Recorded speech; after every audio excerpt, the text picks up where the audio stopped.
So I was watching the X Zone TV channel last night when I was abducted by aliens, and they kept repeating to me over and over again, simultv.com, simultv.com. What's simultv.com? That's what I asked them. They had it written on the side of their UFO. How do you spell that? UFO. No, I mean simultv.com. simultv.com. simultv.com. Right. simultv.com. Interesting that you were abducted by aliens in a simultv.com UFO last night. Oh, yeah? Yeah. Now that you mention it, I remember now last night I was awakened from a deep sleep. My great-grandmother was standing there. She said she'd come from the hereafter to tell me about simultv.com. She even spelled it out for me. simultv.com, sonny boy. simultv.com. simultv.com, sonny boy. Wow. Yeah. Guys, you'll never guess what my psychic guru just told me. simultv.com. Exactly. Are you guys psychic too? Of course. We all know about simultv.com. simultv.com.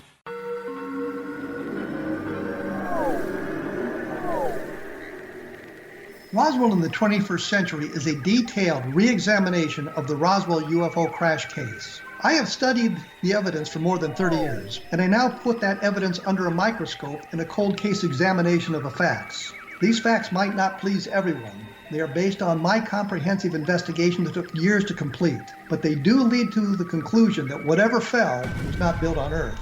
The best of Project Blue Book is based on the 22-year-long investigation conducted by the Air Force. But the book goes far beyond that, bringing in evidence that was uncovered long after Project Blue Book was ordered terminated. Using facts that were unavailable to the Air Force investigators, I was able to prove that the Air Force manipulated the data and drew unrealistic conclusions about the UFO sightings reported to them. My different perspective shows there was more to Project Blue Book than even the Air Force knew. Both books are available at Amazon.com. Join Patty Conklin and Healing Within Radio each week. More than entertainment, Healing Within offers educational, useful tools for everyday life. Listen for help overcoming fear, anxiety, and depression. Patty knows about eliminating cancer, MS, dementia, Parkinson's, and a host of illnesses that we face every day. Life can be good. Life is good. All you need are simple tools to start changing your life. Start right now by visiting pattyconklin.com, PATTICONKLIN. No matter where you are in the world, you can work with Patty through Skype, phone, or in person, visiting one of her retreats in Georgia. Visit pattyconklin.com today or call our offices at 404-474-0086. That's pattyconklin.com or call 404-474-0086.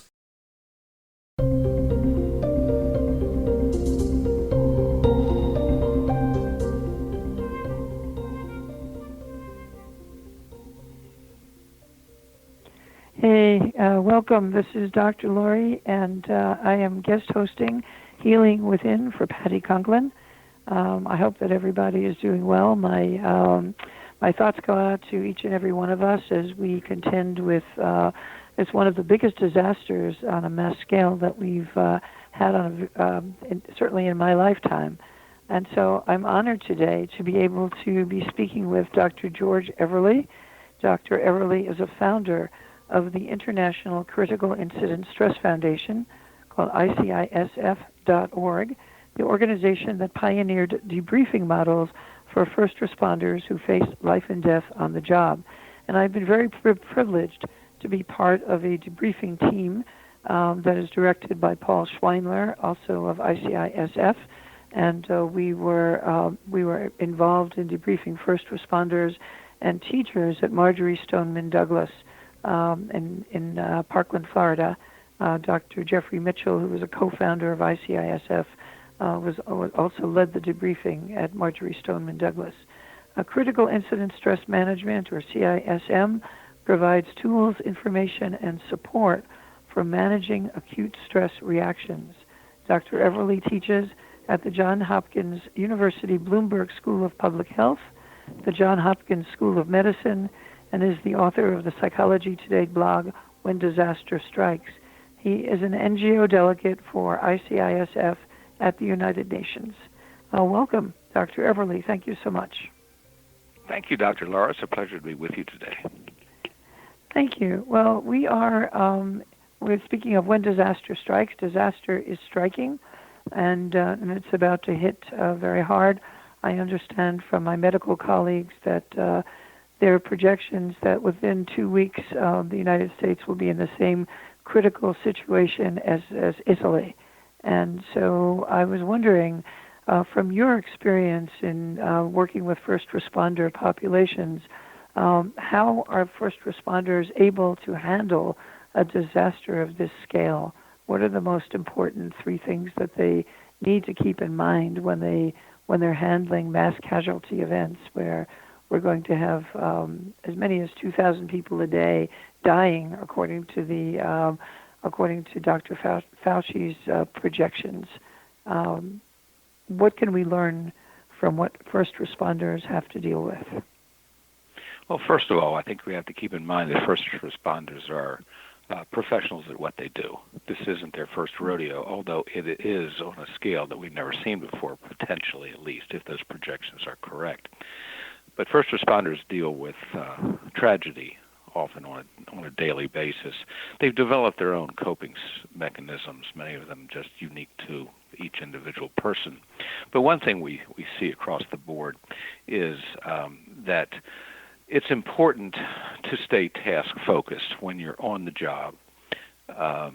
And distractions are the things that really get in the way, both on the job as well as at home. First responders, in my experience, are expert at staying task-focused in the situation. We see this not just in first responders, but healthcare professionals in institutions, hospitals, clinics, etc. What is often the problem, however, is when they are no longer task-focused, when they're no longer on the job, and they're off the job, they're at home. Sometimes it's hard to be in the moment. So one of the things that we certainly suggest is mindfulness, for lack of a better term. In other words, as one can best do, be in the moment. If you're on the job, be on the job. If you're with the family, be with the family. If you're with a friend, be with a friend. And if you're by yourself in that moment, then be by yourself. What is most destructive is when left to its own devices, the mind tends to wander and revert into a form of worry and catastrophizing, quite frankly. It weaves a web and entanglement of dark imaginings, frankly. And that's when we begin to lose control.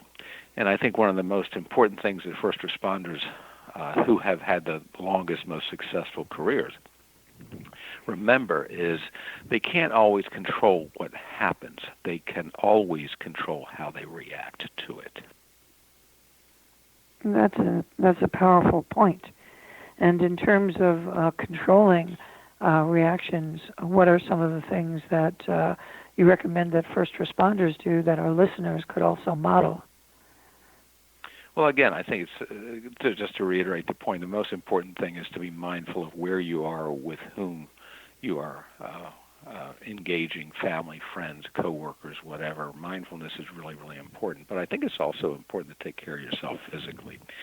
The best way to take care of others is to take care of yourself. So we think of what things can you do? Are there distractions? Are there hobbies? Now, a lot of us are probably sitting in our homes right now because we can't go to work, we can't go to the gym, we can't go to restaurants. So this is a little more challenging. Normally I would say things that if you have an exercise routine at a gym, certainly do that.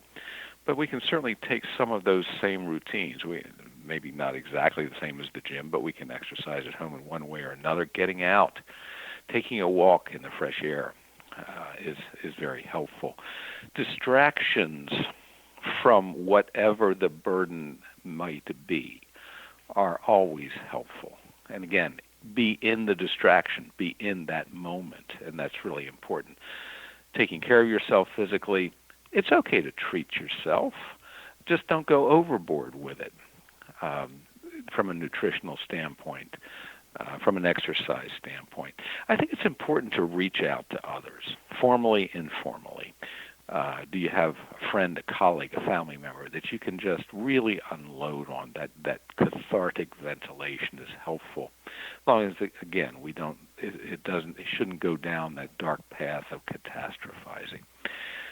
It's often useful to find a person with whom you can make a plan. So mutual support, a mutual aid plan of sorts. And again, that should be one or two people. And we can then rely on one another to help us through this thing.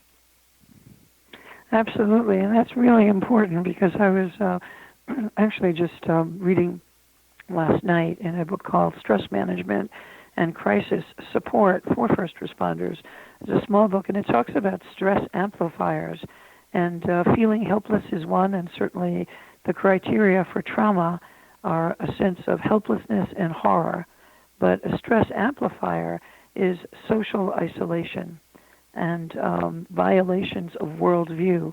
So when our world goes from feeling, kind of, as with first responders, they're always aware that the line between life and death is razor thin at all times. But when the population in general is suddenly thrust into this life and death awareness type of mindset, where we're not really prepared for the loss of a worldview that maintained that the world is pretty much a predictable, safe place if you just follow your routines, and you combine that with enforced social isolation, then what can we do to cope with the stress amplifiers? Well, again, those are the things. Sometimes they are out of our control. The events around us are out of our control. Right. Some of the amplifiers also are things like death injury to children, things that shouldn't have happened, human beings making things worse than they had to be. The psychological results of that, when things really become somewhat psychologically toxic, is when the worldviews are violated. And those worldviews, William James called them the Weltansicht or Weltanschauung. And it literally means a cohesive understanding or belief about the world that otherwise makes a scary place pretty safe. So we go out armed with these worldviews, and everything's okay until something happens to violate or destroy that worldview. And then we are feeling a sense of helplessness.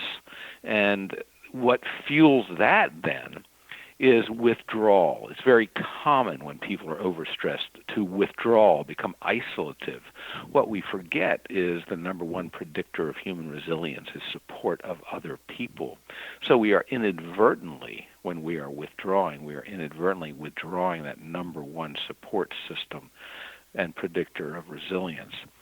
Part of what we can do, not just fight isolation, as I've talked about earlier, about finding a friend, forming a mutual aid agreement of sorts, and getting out and be distracted. Engaging in the world around you. It sounds trite, but it's amazing how bad things get when it's dark outside. It's night. It's pitch black, and you're alone. But when the sun comes up in the morning, it's a different thing. And all you had to do was wait for the sun to come up, and all of a sudden your perspectives change. So sometimes getting out of the environment you're in, changing perspectives, that can be helpful also. That's great. I'm speaking with Dr. George Everly, and we'll be right back after these messages. This is Dr. Laurie for Healing Within.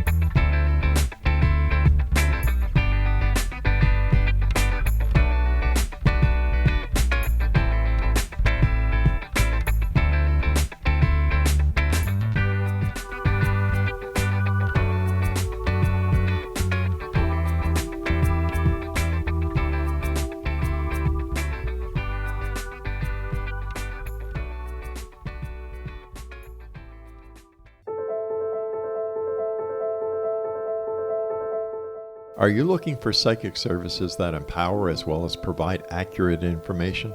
Jenny is a third-generation psychic with extensive esoteric training.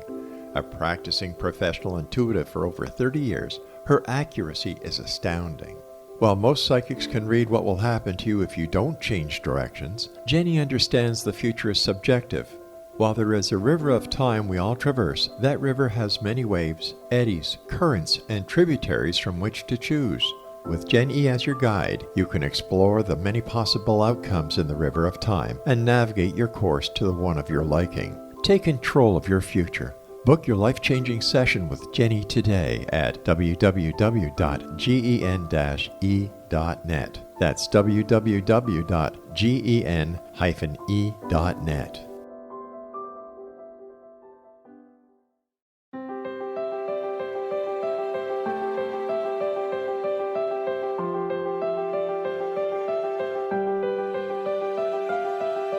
Mission Evolution is dedicated to the well-being of the planet and animals, as well as the evolution of humankind. One major factor threatening all three is increasing toxicity. Heavy metals and other environmental toxins are poisoning our bodies, deteriorating our brains, blocking our spiritual connection, and shortening our lives. Yet these poisons are extremely difficult to remove. I'm Gwilda Wiyaka, and I recently became aware of a product created from the marriage of nature and nanotechnology called Vitality. It's formulated from zoolite, whose crystalline structure binds toxins, gently carrying them out of the body. The light is only as clear as the window through which it shines. Clear your body, shine your light into the world. Visit vitalityhappens.com for a 20% discount. Enter code PATHHOME.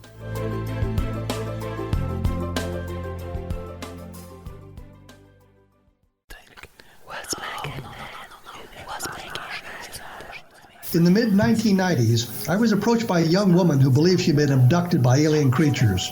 In conversations, I began a journey that took me not into the world of interstellar travel, but back through time into past lives. Under hypnotic regression administered by a professional rather than describing abduction, Jenny, as she is called, begins to tell a tale of horror in 19th century London. Her unbelievable past life seems to connect with Jack the Ripper and other monsters of the past. Throughout the session, Jenny provides a rich detail of her past lives that links some of the most horrific killers in history to one another. Using the resources of a university library in the pre-internet's day, I was able to verify some of Jenny's claims.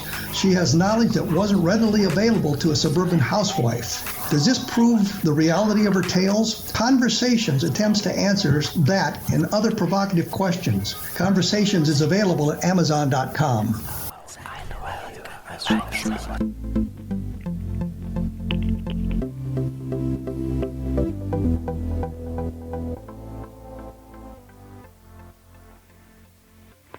Welcome back to Healing Within. I'm Dr. Lori, sitting in for Patty Conklin, and our guest today is actually one of my personal heroes and colleagues. Dr. George Everly is a founder of the International Critical Incident Stress Foundation, which is an organization that pioneered debriefing models for first responders who face life and death on the job. George, can you tell us a little bit about your background and how you and Dr. Mitchell came to found ICISF, and what needs were you expecting the organization would fill? Thank you. Yes, I'll tell you a little bit about the background. It violates just about every career counseling principle there is, where they say, pick a career, look at people who are in that job, see how well you match up with that person, and do things like that. There was no such career when I was coming out of school. My first two degrees were in the business administration area, and happened to have a little run-in with a case of high blood pressure when I was about 24, and became very interested in non-pharmaceutical methods of controlling that, and my physician told me that it's probably not a good idea for me to start on medications at that age anyway. So I had learned about something called transcendental meditation, and I practiced that, and my blood pressure became normal, and I found that fascinating, and I wanted to find out what was causing the blood pressure to go up, and was the declination, it all related to the meditation. Unfortunately, nobody could tell me. So, under the advice of my physician, he said, "Why don't you go study these things?" I said, "Well, okay, fine." And then I changed careers and went into medical physiology and specialized in neuroscience and studied parts of the brain that were associated with stress and extreme stress and psychological trauma and things like that, and wrote some of the early textbooks on post-traumatic stress disorder. And I was lecturing, and a young man came up to me and said, "Well, you're lecturing on stress. I work in a stressful industry." And I said, "What is that?" And he said, "Emergency services." He said, "I'm a paramedic, and we see a lot of terrible things, and we don't know what to do about it." And he said, "I've been working to develop a program to help paramedics, EMTs, and police officers." I said, "What is that?" And he said, "Critical incident stress debriefing." And the gentleman's name was Dr. Jeffrey. Well, actually, he wasn't doctor back then, Jeffrey Mitchell. And, yes. And I said, "So tell me more about stress and emergency services." And he shared some interesting data with me, and I'd never seen stress levels that high. And I said, "Wow, what are you doing?" And he said, "Well, that's what the debriefing techniques, critical incident stress debriefing techniques that I'm working with."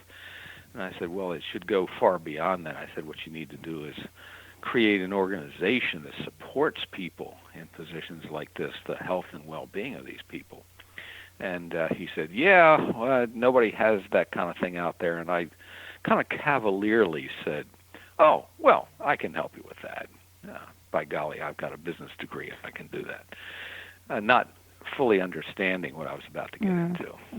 And we launched the process in 1988.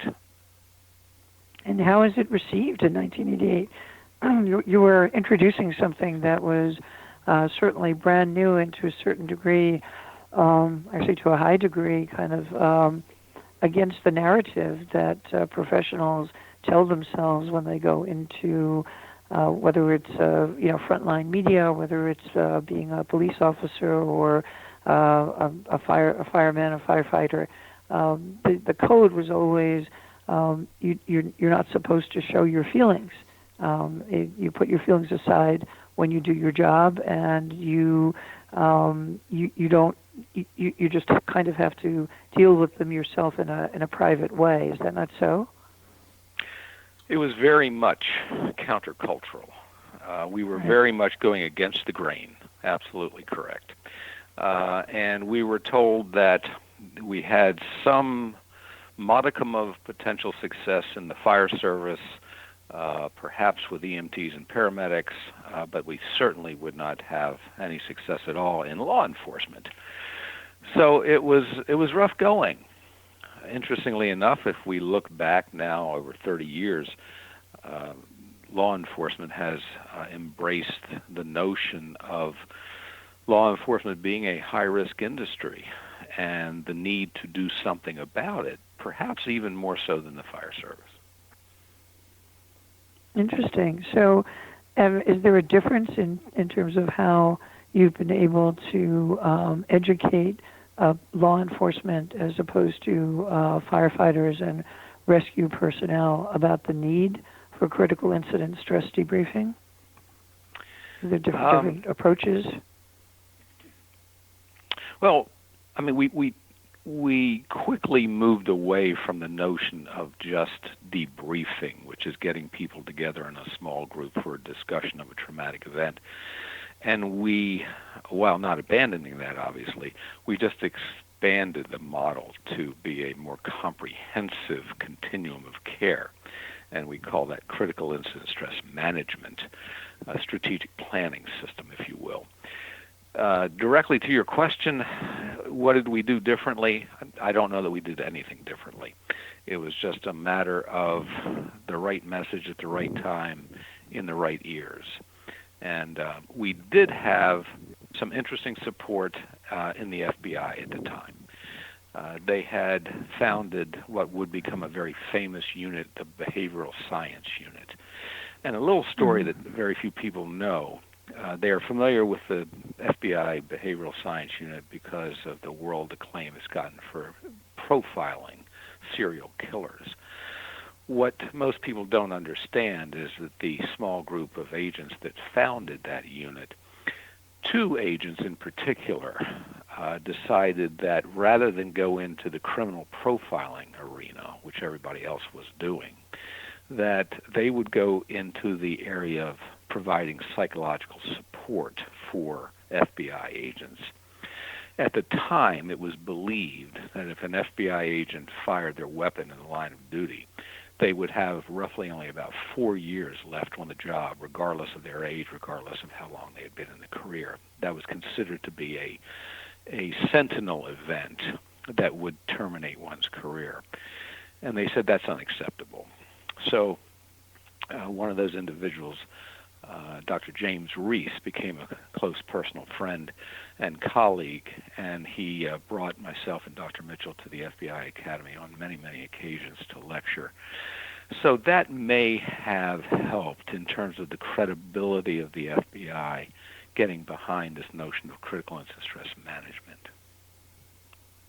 And over the years, you've worked on a lot of, different, the aftermath of a lot of different, we would call them breaking news events or mass casualty events.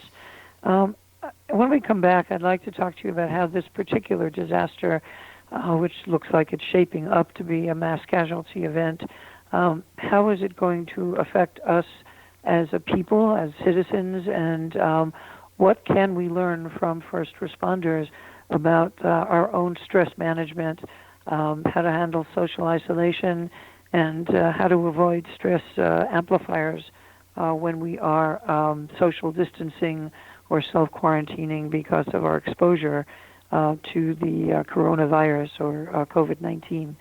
So we'll be talking about that in a couple of minutes when we come back.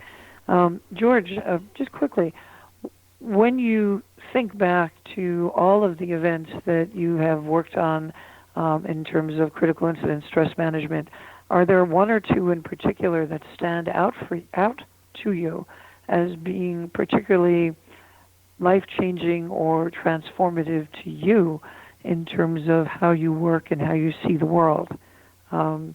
If you need a couple of seconds to think about that, we can also pick that up on the next block. I can respond pretty quickly. Okay. The events of 9/11 were a life changer for me. I ended up spending 2 years working for the New York City Police and Columbia College of Physicians and Surgeons. In the first Gulf War, I spent 8 years working for the royal family of Kuwait and establishing, as far as we know, the world's first resiliency clinic designed to treat the individuals who had gone through the Iraqi occupation. And lastly, SARS in Hong Kong. I had the privilege of working in that environment in a consultative way, and ultimately worked in the hospital system there. My goodness, so you have a lot of experience in mega disasters, and I'm really honored to be speaking with you now. We have a lot to talk about when we come back after the next segment. This is Dr. Laurie, and I am sitting in for Patty Conklin here on Healing Within.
How would your life change if you could develop the business and personal skills that you need in order to make more money? Do you want to learn how to achieve your big life goals faster? Then go to findhiddenmoney.com and get the Goal for It online course. The course teaches you how you can set and achieve your biggest goals while completely overcoming the roadblocks to your goals so that you can realize your dreams and imagine more success. Go to findhiddenmoney.com. If you are looking for a safe, zero-calorie natural option to the harmful artificial sweeteners on the market today, Just Like Sugar is what you're looking for. Just Like Sugar is a wonderful natural alternative for those health-conscious people who choose a calorie-restricted diet with a great, pure, sweet flavor that tastes just like sugar. Just Like Sugar is a great natural option for people suffering from diabetes and may be useful in restricted diet programs where standard sugars are not allowed and does not cause a laxative effect of some other sweeteners. Just Like Sugar comprises a perfect blend of chicory root fiber, natural calcium, natural vitamin C, and Just Like Sugar's sweetness comes from the natural flavors from the peel of the orange. Just Like Sugar is a natural alternative to harmful artificial sweeteners and will change the way that you believe all natural sweetener products taste. Just Like Sugar is available at your local Whole Foods markets, Wild Oats markets, Henry's, Sun Harvest, and many other fine natural food stores in the U.S., Canada, and worldwide. Audience. If you have seen a UFO, had a close encounter, seen a ghost, Bigfoot, lake monster, or a story that you would like to share or have investigated, contact me, Rob McConnell, by sending me your email to xzone@xzoneradiotv.com, or you can call toll-free 1-800-610-7035, extension 143, and on Skype, X-Zone Radio TV. For more information on the X-Zone Radio TV show with yours truly, Rob McConnell, visit www.xzoneradiotv.com or www.xzonetvchannel.com or simultv.com and xzbn.net. Until next we meet here in the X-Zone from our broadcast center and studios in Hamilton, Ontario, Canada, always remember, X-Zone Nation, keep your eyes to the sky and your heart in the light.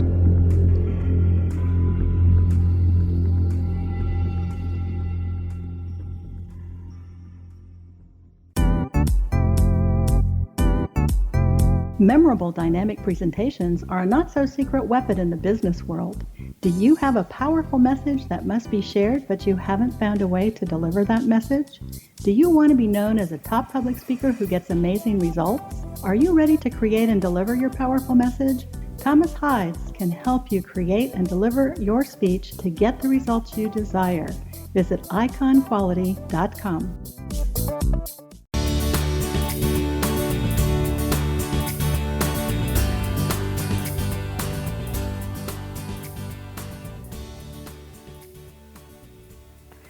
Hey, welcome back. I'm Dr. Lori, and we're speaking with Dr. George Everly, founder of the International Critical Incident Stress Foundation.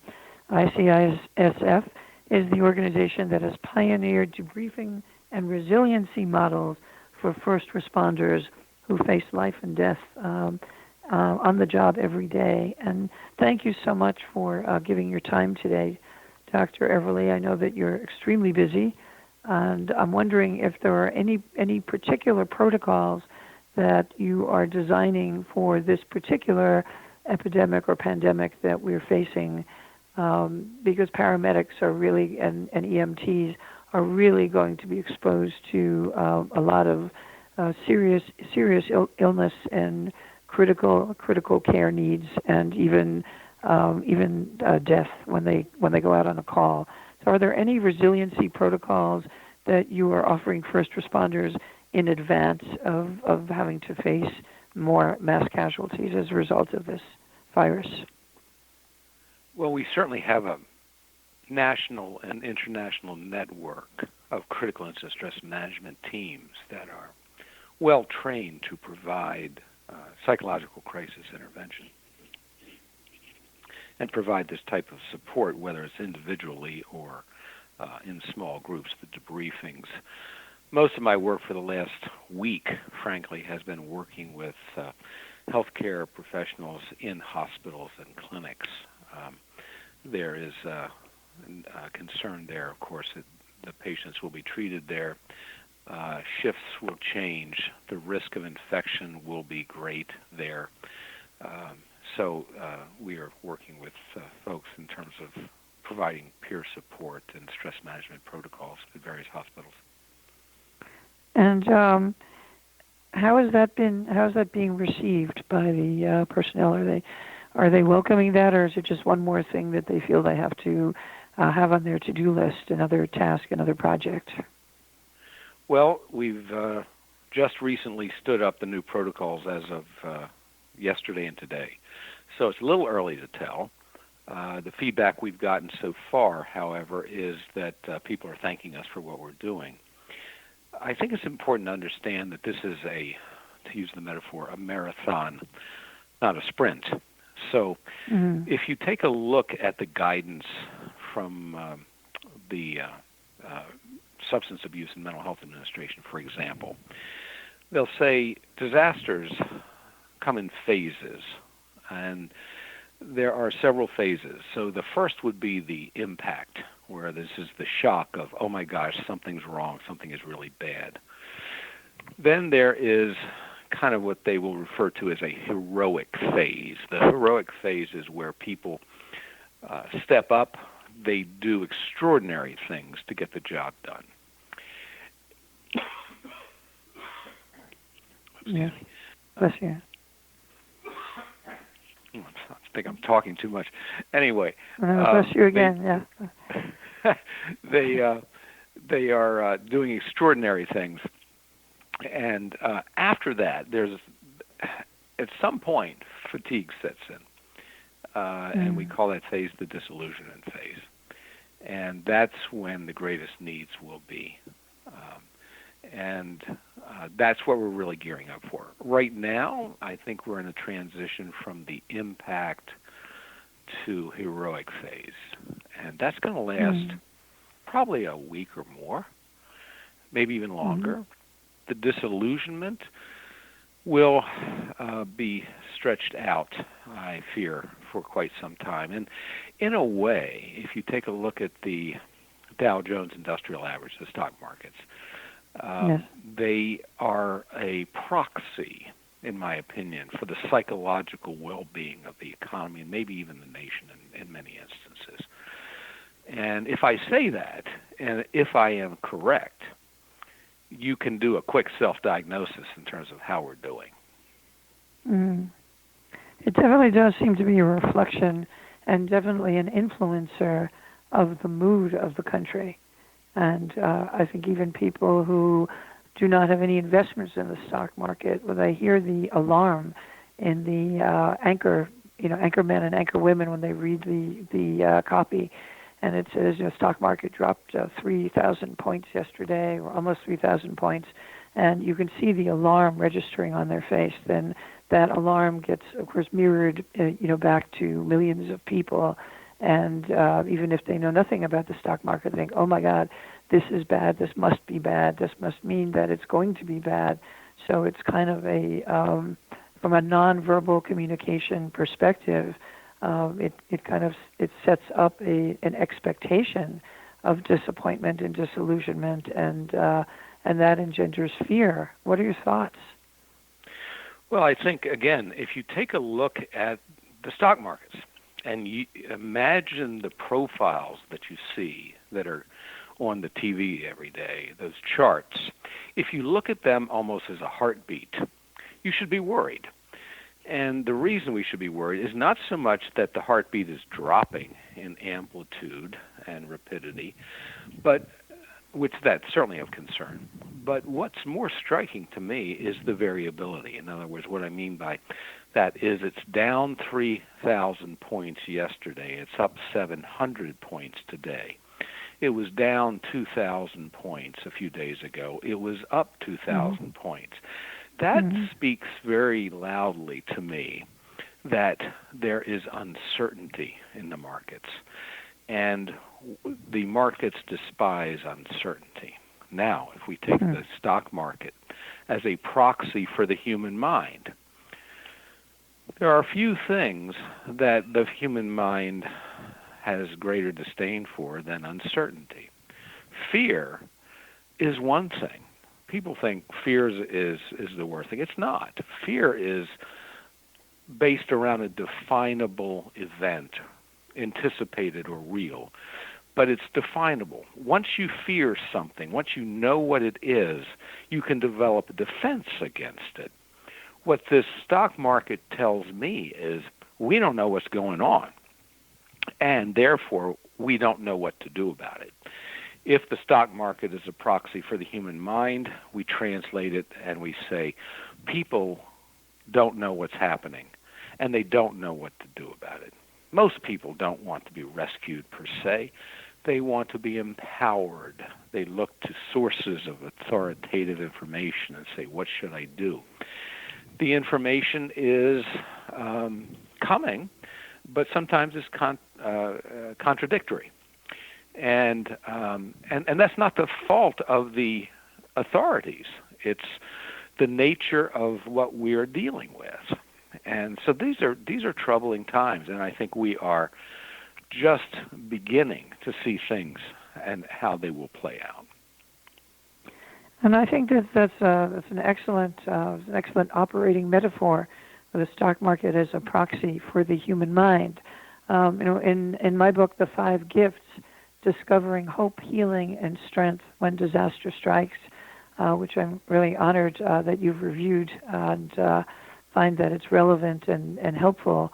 I talk about the difference between emotional first aid and the need for long-term, I call them gifts, but you can call them resiliency resources that are really spiritual values that occur in many different countries and cultures and spiritual traditions around the world, and that these are what we need for the long haul, because the United States, we haven't really ever encountered a long period of adversity, at least not during my lifetime. I think the last one probably would have been World War II. And those 5 gifts are humility, patience, empathy, forgiveness, and growth. And we talk about post-traumatic growth. But when we're talking about uncertainty, I think the first gift that we need to accept uncertainty without trying to squirm or kind of jump to a solution before we really know what the source of the problem is. And the source of the problem sometimes is how we respond to uncertainty. And the gift of humility can help us to come to terms with the fact that there are forces greater than we are.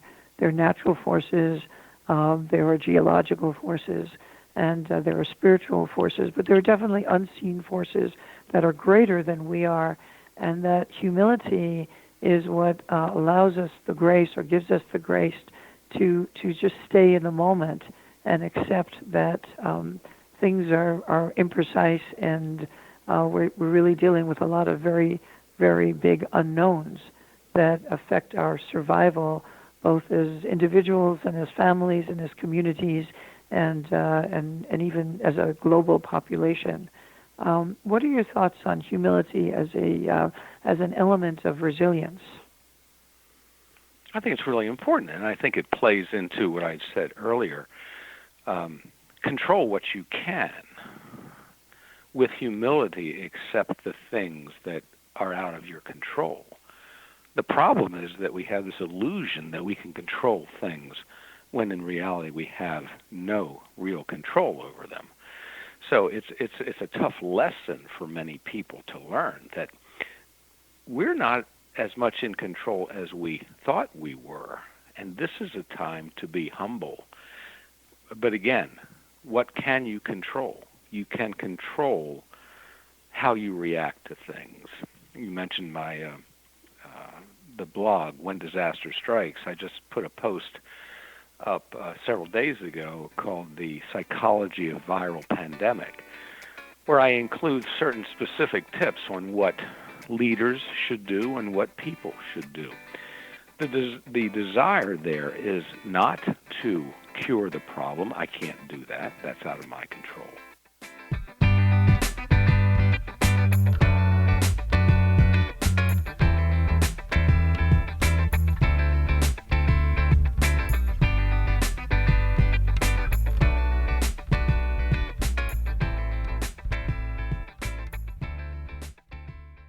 was watching the X Zone TV channel last night when I was abducted by aliens, and they kept repeating to me over and over again, simultv.com, simultv.com. What's simultv.com? That's what I asked them. They had it written on the side of their UFO. How do you spell that? UFO. No, I mean simultv.com. simultv.com. simultv.com. Right. simultv.com. Interesting that you were abducted by aliens in a simultv.com UFO last night. Oh, yeah? Yeah. Now that you mention it, I remember now last night I was awakened from a deep sleep. My great-grandmother was standing there. She said she'd come from the hereafter to tell me about simultv.com. She even spelled it out for me. simultv.com, sonny boy. simultv.com. simultv.com, sonny boy. Wow. Yeah. Guys, you'll never guess what my psychic guru just told me. simultv.com. Exactly. Are you guys psychic too? Of course. We all know about simultv.com. simultv.com.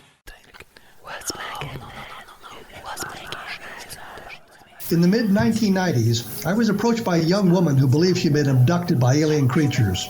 In conversations, I began a journey that took me not into the world of interstellar travel, but back through time into past lives. Under hypnotic regression administered by a professional rather than describing abduction, Jenny, as she is called, begins to tell a tale of horror in 19th century London. Her unbelievable past life seems to connect with Jack the Ripper and other monsters of the past. Throughout the session, Jenny provides a rich detail of her past lives that links some of the most horrific killers in history to one another.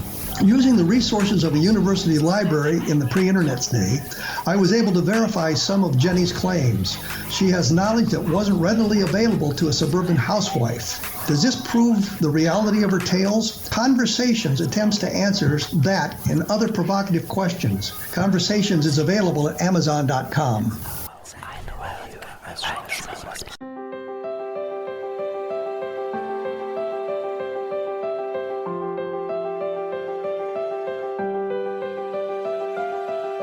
Mission Evolution is dedicated to the well-being of the planet and animals, as well as the evolution of humankind. One major factor threatening all three is increasing toxicity. Heavy metals and other environmental toxins are poisoning our bodies, deteriorating our brains, blocking our spiritual connection, and shortening our lives. Yet these poisons are extremely difficult to remove. I'm Gwilda Wiyaka, and I recently became aware of a product created from the marriage of nature and nanotechnology called Vitality. It's formulated from zoolite, whose crystalline structure binds toxins, gently carrying them out of the body. The light is only as clear as the window through which it shines. Clear your body, shine your light into the world. Visit vitalityhappens.com for a 20% discount. Enter code PATHHOME.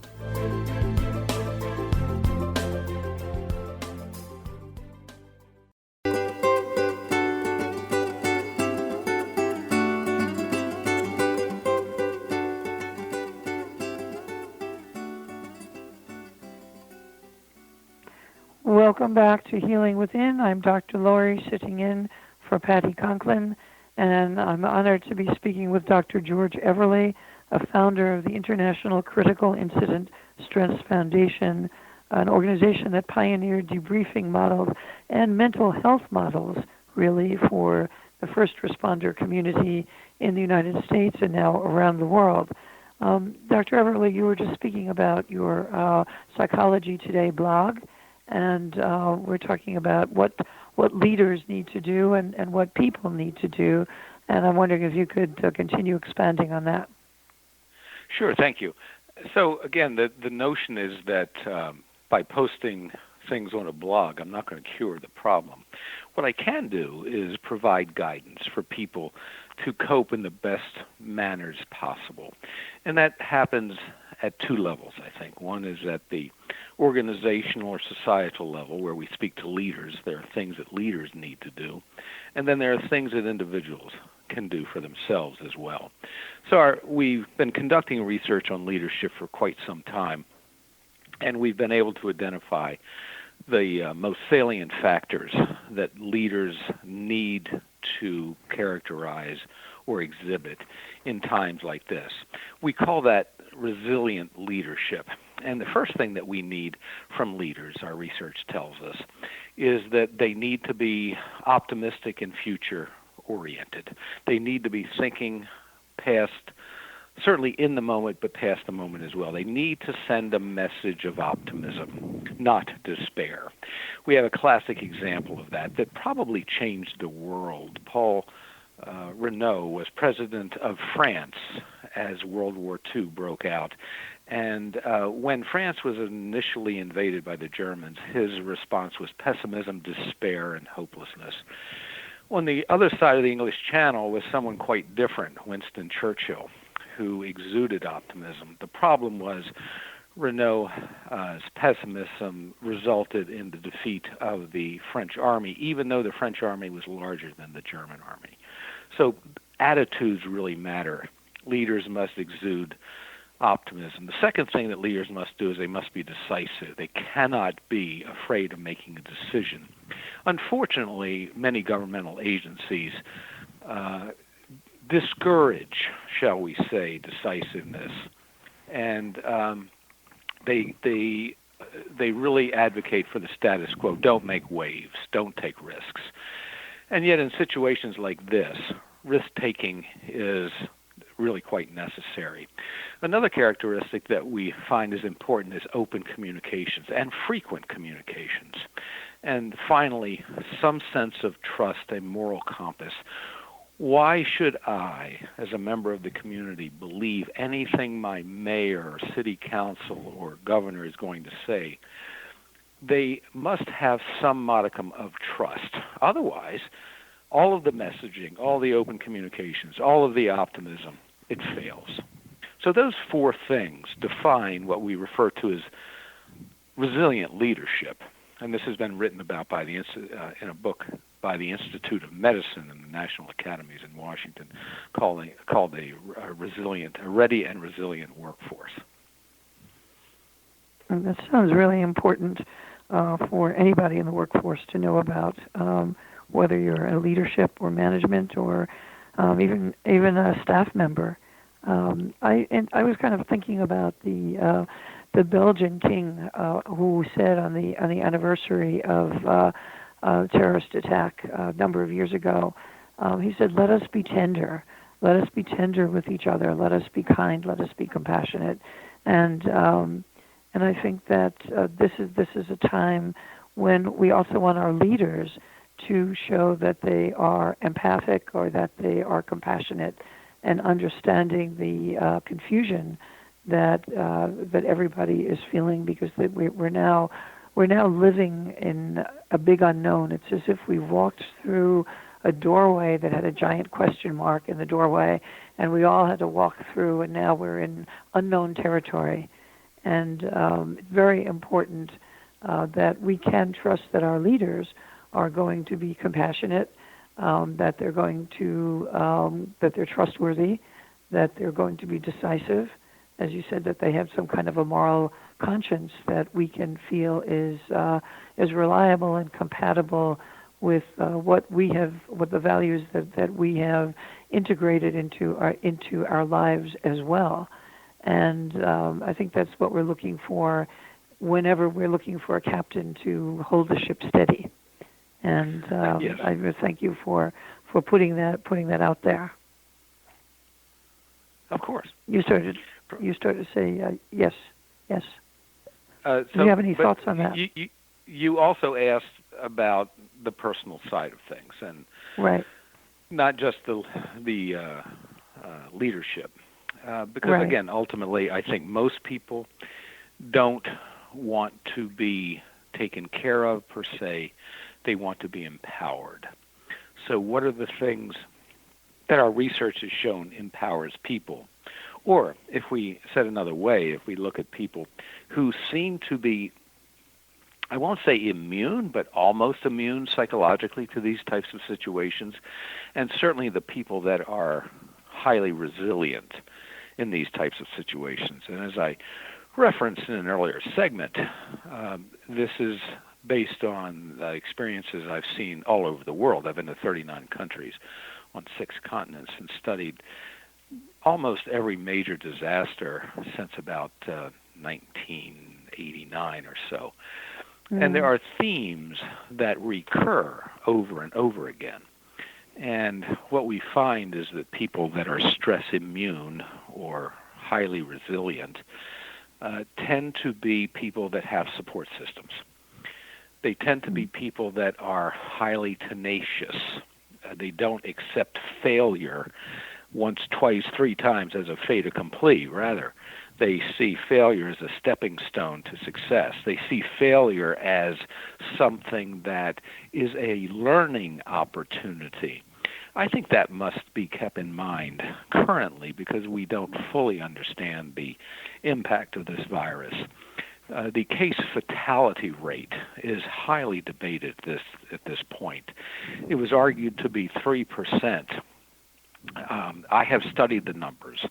I've taken a look at as many angles as I can, and my estimation, although I'm not an epidemiologist nor am I a virologist, just by disclaimer here, my guess is that it's going to be far less than 1%. It may actually be in the upper range of a severe seasonal flu. I'm hoping I'm right, but so too. But one of the things that we find is that the models that we've used up to this point have been questionable. We're not sure the validity of the data coming out of China. One of the best models you can look at, frankly, is the epidemiology of what happened on the Diamond Princess. So if you take a look at what happened there, you find that the fatality rate is defined largely by age brackets. And that's important. Right. Because if the fatality rate for people in their 20s, 30s, and 40s is almost zero, but the fatality rate for people 60, 70, and 80 is 3%, that screams public health issues at us. It says, okay, we need to refocus our interventions for the high-risk groups. And again, I'm not an epidemiologist, but this type of analysis, I think, is really, really important. So we may have a remarkably poor outcome in this country, but it may be in a certain age range. If we know that going in, maybe we can dampen and mitigate that outcome. So again, tenacious people. I'm sorry to interrupt. Yeah, please go on. Sorry. No, I'm just saying that in terms of personal characteristics, tenacity and using failure and even ambiguity at some point to strive to learn more. Well, ambiguity is very important because when we're dealing with uncertainty, there are no firm edges. There's no black or white way. And we have to really transition into understanding moments of gray when things are not so clear or proceeding through a fog. And I really think that a lot of the information, when it keeps getting reiterated over and over again, the angles kind of shift in how it's being presented, and it's very confusing. I've noticed, and the reason I kind of jumped in there was when you're talking about the 3%. I'm in a high-risk category. I'm 72 years old, and I have chronic lung disease from exposure to dust from the World Trade Center that was in my office. I've had this since 2004, and it's progressed. And I say that because now I'm a statistic, and I can detach from my own personal self and look at the kind of map of statistics that's being presented. And I can say, well, 80% of people have a mild case and they recover. And I could be one of them because I have always recovered in the past from bouts of severe bronchitis. So perhaps I'm a fighter and perhaps I'll be in the 80%. And then there's the 3% or between 2 and 3% who will contract the virus and it will be fatal. And then what happens to the other 16 or 17% in the middle who are not accounted for? If 80% recover and 3 or 3.4% die, then what happens to the people in the middle? We have 17% who neither recover nor die.